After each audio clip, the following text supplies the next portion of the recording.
तुम्ही 12वी सायन्स घेतली आहे, पण पुढे एक्झॅक्टली काय करायचंय हे अजून क्लिअर नाहीये. सेम प्रॉब्लेम हा खूप जणांना असतो. म्हणून आज मी तुम्हाला सगळे एकदम सोप्या भाषेत समजून सांगणार आहे. तर नमस्कार मित्रांनो, आज आपण सायन्स फील्ड बद्दल डिटेल मध्ये बोलणार आहोत. म्हणजे त्यामध्ये ऑप्शन्स कोणते आहेत, ऍडमिशन कसं होतं, हा कोर्स किती वर्षाचा असतो आणि पुढे जॉब आणि किंवा बिझनेस काय करू शकतो, तर सगळं क्लिअर करणार आहे. तर पहिल्यांदा आपण मेडिकल फील्ड बद्दल पाहूया. जर तुम्ही बायोलॉजी घेतली असेल तर हा तुमच्यासाठी मेन ऑप्शन आहे. इथे MBBS, BDS, BAMS असे तुम्ही कोर्स करू शकता. तर MBBS बद्दल बोलायचं झालं तर तो जवळपास 5.5 वर्षाचा कोर्स आहे आणि त्यात शेवटचे 1 वर्ष हे इंटर्नशिप असते. तर आता त्याला ऍडमिशन कसं होतं, तर इथे एकच मेन स्टेप आहे, ते म्हणजे नीट एक्झाम. तुम्ही नीट देता आणि रिझल्ट लागतो, मग काउन्सिलिंग होतं आणि त्यातून तुम्हाला जे कॉलेज भेटतं. तर त्याबद्दल फीज बद्दल सांगायचं झालं तर गव्हर्नमेंट कॉलेज हे परवडणारे असतात, पण प्रायव्हेट कॉलेज थोडेसे जास्त फी त्याला लागते. आणि करिअर बद्दल बोलायचं झालं तर तुम्ही डॉक्टर, स्पेशालिस्ट, हॉस्पिटल किंवा स्वतःच एक क्लिनिकल टाकू शकता. तर बिझनेस बद्दल बोलायचं झालं तर तुम्ही स्वतःच क्लिनिक, हॉस्पिटल, डायग्नोस्टिक सेंटर सुद्धा सुरू करू शकता.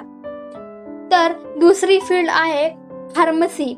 जर तुम्हाला मेडिकल फील्ड मध्ये राहायचं आहे पण डॉक्टर नाही बनायचं, तर हा खूप गुड ऑप्शन आहे.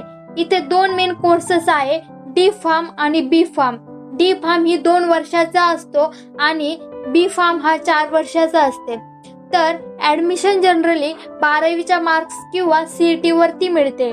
त्यामध्ये कोणते जॉब ऑप्शन्स असतात, तर pharmacist, medical store, pharma companies किंवा ड्रग इन्स्पेक्टर. आणि बिझनेस तर तुम्ही तुमचं स्वतःचा मेडिकल स्टोअर सुद्धा सुरू करू शकता किंवा होलसेल मेडिसिन्स बिझनेस पण सुरू करू शकता. आता तिसरा ऑप्शन येतो BSc. आता हा ऑप्शन त्यांच्यासाठी आहे ज्यांना रिसर्च मध्ये इंटरेस्ट आहे. आणि BSc हा 3 वर्षाचा असतो. पुढे MSc हे 2 वर्ष आणि जर तुम्ही PhD केली तर अजून 3 ते 5 वर्ष. तर ऍडमिशन सिंपल असते, डायरेक्ट 12वीच्या मार्क्सवर मिळून जातो. तर त्याच्यामध्ये कोणते जॉब ऑप्शन असतात, तर lab assistance, research assistance, teaching फील्डमध्ये. जर आपल्याला हाय लेवल करिअर करायचं असेल तर सायंटिस्ट किंवा प्रोफेसर. यामध्ये कोणते बिझनेस असतात, तर कोचिंग क्लासेस किंवा लॅब सेटअप, रिसर्च कन्सल्टन्स. तर एक्सपिरियन्स आलं की नंतर पुढे खूप फायदा होतो. तर आता नंतरचा ऑप्शन आहे पॅरामेडिकल. आता पॅरामेडिकल कोर्स जसं की लॅब टेक्निशियन्स, रेडिओलॉजी हे कोर्स साधारणतः 3 ते 4 वर्षाचे असतात. ऍडमिशन 12वी PCBच्या मार्कावर मिळतं. तर त्यामध्ये जॉब्स हॉस्पिटलमध्ये किंवा डायग्नोस्टिक लॅब. आता त्याचा बिझनेस तुम्ही स्वतःचा एक लॅब किंवा डायग्नोस्टिक सेंटर सुरू करू शकता. त्यानंतर ऑप्शन आहे ऍग्रिकल्चर.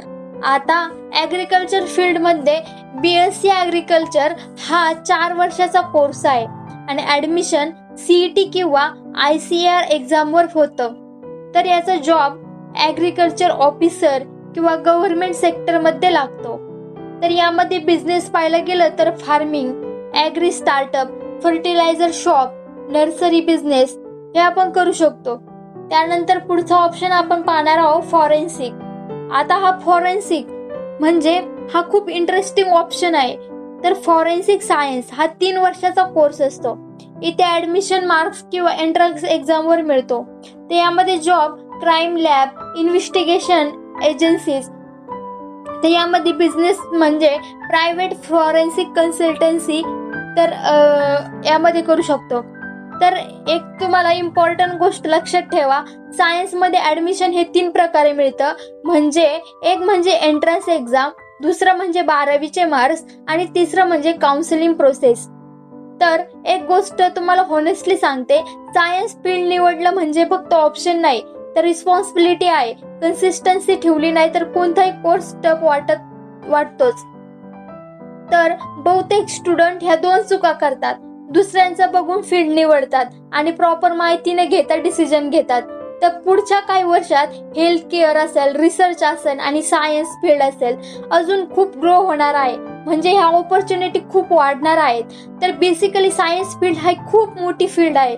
फक्त डॉक्टर नाही तर जॉब आणि बिझनेस यामध्ये दोन्ही ऑप्शन्स आहेत. फक्त तुम्हाला स्मार्ट डिसिजन घ्यायचा आहे. तर करिअर परफेक्ट नसतं, तुम्ही त्याला परफेक्ट बनवता. तर हा व्हिडिओ खूप युजफुल वाटला असेल तुम्हाला तर लाईक करा, शेअर करा आणि सबस्क्राईब करायला विसरू नका. थँक्यू.